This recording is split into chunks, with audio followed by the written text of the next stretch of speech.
Hello everyone. ඔයාලා දන්නවද computers අපි වගේ ඉලක්කම් 10ක් බේස් කරගෙන වැඩ කරන අය නෙමෙයි. එහෙනම් එයාලා මොකක් බේස් කරගෙනද වැඩ කරන්නේ? හරි. එහෙනම් අද IT basics ඉගෙන ගන්න ඔයාලට number systems ගැන පොඩි lesson එකක් බලමු. mainly number system හතරක් තියෙනවා. decimal, binary, octa, hexadecimal. decimal කියන්නේ බේස් එක 10 වෙන number system එකක්. ඒ කියන්නේ අපි දැනටමත් භාවිතා කරන සම්මත ගණන් ක්‍රමයක්. මේකෙදී බිංදුවේ සිට 9 දක්වා මේ කියන නම්බර්ස් තමයි අපි යූස් කරන්නේ.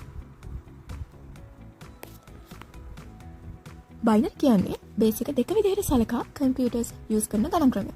මේකෙදී යූස් කරන්නේ බිංදුව සහ එක කියන ඉලක්කම් දෙක විතරයි.